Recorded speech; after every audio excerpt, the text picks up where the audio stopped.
आज समीरचा 30वा वाढदिवस होता. घरात मोठी पार्टी सुरू होती. लाईट्स, म्युझिक, हसणं, गप्पा, सगळीकडे आनंदाचा माहोल होता. घरात झगमगाट होता. समीर सूटमध्ये खूप स्मार्ट दिसत होता. ऑफिसचे मित्र, बॉस सगळे त्याचं कौतुक करत होते. पण या सगळ्या झगमगाटात एक गोष्ट त्याला खटकत होती. हॉलच्या एका कोपऱ्यात त्याचे बाबा मधुकरराव शांत बसले होते. गेल्या 2 वर्षांपासून त्यांना विस्मरणाचा आजार झाला होता. ती गोष्टी विसरत होते. कधी स्वतःचं नाव, कधी घर, कधी माणसं. आज ते मळका पायजमा घालून बसले होते, दाढी वाढलेली. ते शून्यात बघत होते. समीरला खूप लाज वाटत होती. तो हळूच रियाला म्हणाला, त्यांना आत घेऊन जा ना, लोक काय म्हणतील. सगळे हॅपी बर्थडे गात होते. अचानक बाबा उठले. हातात केकचा तुकडा घेऊन ते समीर जवळ आले. कापऱ्या आवाजात म्हणाले, ए राजा, तोंड उघड, आज तुझा वाढदिवस आहे ना. त्यांच्या हाताला केक लागलेला, थोडा सांडलेला. समीरचा राग अनावर झाला. डॅड, काय करताय तुम्ही? मी लहान मुलगा आहे का?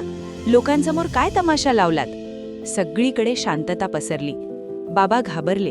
केक खाली पडला आणि ते लहान मुलासारखे रडत आत गेले.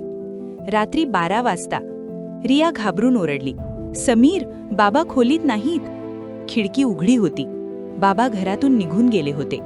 बाहेर जोरात पाऊस पडत होता. समीर गाडीत बसून त्यांना शोधायला निघाला. सुमारे 2 तासांनी एका जुन्या खेळण्याच्या दुकानाबाहेर त्याला गर्दी दिसली.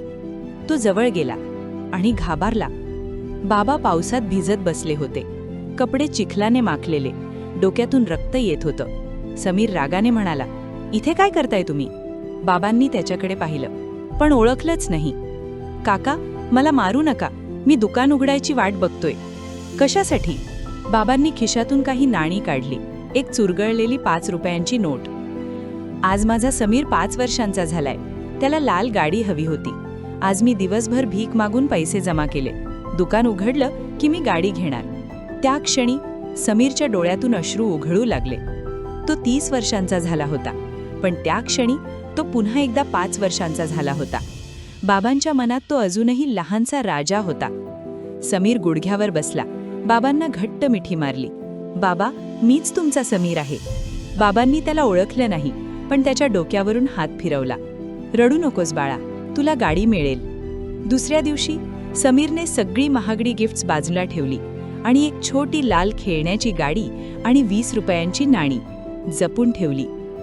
आई वडील म्हातारे झाले की त्यांची स्मरणशक्ती जाईल. ते तुम्हाला विसरतील, विचित्र वागतील, पण त्यांच्यावर चिडू नका. ते तुमचं नाव विसरतील, पण तुमच्यावरचं प्रेम कधीच विसरणार नाहीत. कारण ते मेंदूने विसरले तरी त्यांच्या हृदयाच्या एका कोपऱ्यात तुम्ही अजूनही त्यांचे लहान बाळ असता. ज्या हातांनी तुम्हाला चालायला शिकवलं, त्या हातांना आधार देणं ही तुमची जबाबदारी आहे. ज्यांनी तुमचं बालपण जपलं, त्यांचं म्हातारपण जपणं हेच खरं प्रेम आहे.